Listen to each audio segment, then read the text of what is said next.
Čaute, čaute, dneska vám řeknu, jak mě jednou skoro unesli. Hele, fakt to bylo fakt divný, pronásledovali mě a fakt mě jakže reálně mě asi chtěli uníst. Takže dokoukejte až do konce, abyste mohli posoudit, jestli si to jenom vymýšlím, nebo to je pravda. Ježišmarja, na to tak nechci vzpomínat, ale už si to vzpomínám. Jednoho dne přišel jsem domů v 5, protože jsem už si chtěl odpočinout. Zavolal jsem kamarádovi. Budeme mu říkat v tomto příběhu Bludimír. Zkrátka Bludimír. Bludimír je borec, s kterým se znám reálně ani ne měsíc, ale ve škole jsme nejlepší kámoši. Takže, jdeme na to.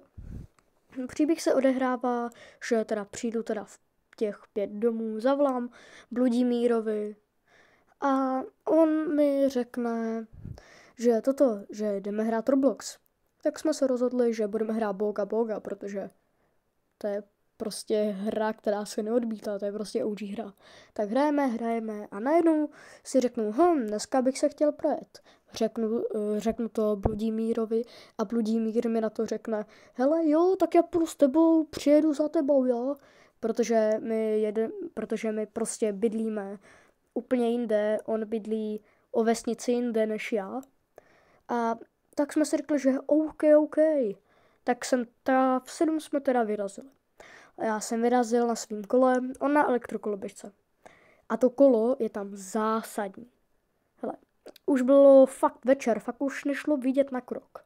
Tak já jsem nasedl na kolo a jel jsem k autobusové zastávce čekat na kamaráda.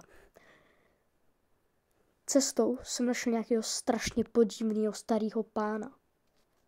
On mě chtěl zastavit, jak jsem kolem něj projížděl, tak mi řekl, kam pak. Mě teďka stůhl mráz po zádech. Nevěděl jsem, co mám dělat. Byl jsem posranej až za ušima. Říkám vám, já jsem zdrhal jak o závod. Já jsem normálně, že jel jsem, třeba kámo 400 km za sekundu, ne za hodinu, ale za sekundu. Kámo, jsem od něj jel pryč, jenže on šel za mnou.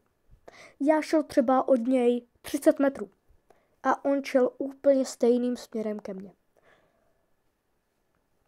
Já jsem třeba, když byl ode mě 15 metrů a nevšiml jsem si, že jde za mnou, tak jsem volal Bludimírovi, jestli už tu je a že se bojím. A on šel ke mně, tak já jsem mu ani nestihl zavolat. Hodil jsem ten mobil do batohu a ujížděl jsem se z plných plic. Potom jsem zase ujel na to stejné místo, kde mě načapal a potom už jenom se na mě díval, něco si říkal a odešel. Já vám říkám, já jsem se bál jenom chodit. Já jsem se bál, se na mě někde zase nečeká. Potom, jak jsem byl připosranej, tak jsem hnedka volal, že Bludimíre, dělej, kámo, já se, bojím, mě byl to nějaký starý, plesnivý dědek, hnusnej, smrtěli mu čachry, až jsem do prdele a, strašně se bojím. Já, dělej, přijeď. A on, kámo, klidným hlasem řekl, OK, už jedu. Jak kámo přijel, tak jsem mu to všechno řekl a on mi ze začátku nevěřil a potom fakt myslel, že mluvím pravdu, protože toto je fakt reálný. A my jsme ho reálně chvíli jeli hledat, bys to chtěl s ním vyřídit, ale nenašli jsme ho, tak jsme šli jen tak si prostě jezdit. Jenže to není všechno. Já jsem ho druhý den jsem ho zase viděl. Jak kámo na mě čumí. On stál u hospody a já jsem kolem něj jel na kole. Jenže já jsem věděl, že to je on. Tak jsem od něj jel třeba 15 metrů kolem něj. 15 metrů od něj. A on na mě vždycky tak prostě divně čuměl ten den. A potom už jsem ho prostě neviděl. Další dny už jsem ho prostě neviděl. A toto byl asi jeden z mých nejhorších zážitků v životě. Takže teďka chci apelovat na rodiče, jestli mě sledujou nějaký děti s rodičema, tak fakt se na ně dávejte pozor, ty vole. Úchyláci jsou na každém kroku. Jako fakt, takže si dávejte pozor a pokud je vám víc prostě, tak fakt si fakt dávejte na sebe pozor, tohle fakt už není prdel.